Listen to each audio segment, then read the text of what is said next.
আসসালামু আলাইকুম। কিভাবে ফার্মিং বিজনেস শুরু করলাম এবং কিভাবে টাইগার মুরগির সাথে যুক্ত হলাম এই ভিডিওতে আপনাদের মাঝে শেয়ার করব।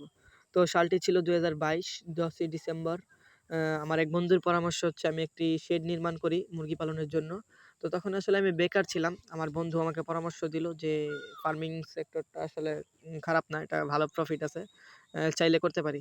তো আসলে এরপরে হচ্ছে বন্ধুর পরামর্শে একটা শেড নির্মাণ করলাম মোটামুটি বড় করে। তো শেড নির্মাণ করার পর হচ্ছে আমার বন্ধু আবার কিছু দেশি মুরগি পালন করতো। ওর দেখাদেখি হচ্ছে আমি নরসিংদী থেকে কিছু দেশি মুরগি কালেকশন করি। তো ওইগুলা দিয়ে আসলে শুরু করি। শুরুটা ওইগুলা দিয়ে করলেও আসলে ওরকম একটা প্রফিট আসতেছিল না। আসলে আমি ফার্মের পাশাপাশি হচ্ছে চাকরি করি। তো চাকরি করে যেই টাকাটা পাইতাম সেই টাকাটা হচ্ছে দেখা যাইত যে আমার মাস শেষে ফার্মে চলে যাইত এবং আমি নিজে যে পরিশ্রম করতাম সেটা তো যাইতই। তো এরপরে হচ্ছে আসলে দেশি মুরগি দিয়ে প্রফিট করতে পারতাছিলাম না। একটা সময় মনে হচ্ছিল যে ফার্মিং সেক্টরে আসাটাই একটা ভুল ছিল, যে ইনভেস্টমেন্টটা আসলে ভুল জায়গায় ছিল। তো এরপর হচ্ছে আরো একটা বন্ধুর পরামর্শ হচ্ছে আমি টাইগার মুরগির কিছু বীজ ডিম সংরক্ষণ করি।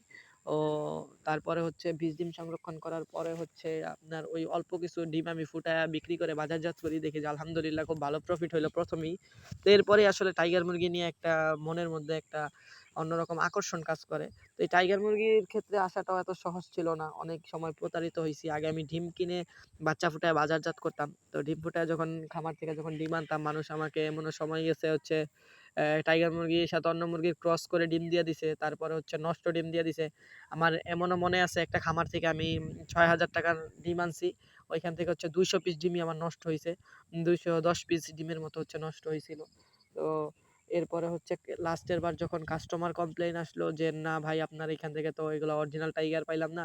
তারপরে হচ্ছে আসলে নিজেই মনে, মনে একটা জিদ করে যে টাইগার মুরগি নিজে প্যারেন্টস করব। এরপরে হচ্ছে নিজে একটা বেচ প্যারেন্টস করলাম ছোট আকারে। তো আলহামদুলিল্লাহ ওই নিজের বেচ থেকে যখন কাস্টমারকে মুরগি দিলাম এবং ডিম দিলাম, আলহামদুলিল্লাহ খুব ভালো রেসপন্স আসতেছিল এবং চাহিদাও খুব বাড়তেছিল দিন এগুলো থেকে।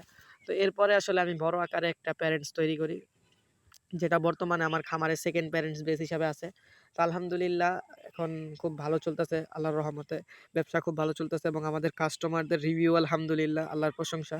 তো এইভাবে আসলে টাইগার মুরগিতে আসলাম। তো আপনারা এখন যেই সময়টা দেখতেছেন এত ভালো সময় ছিল না শুরুতে।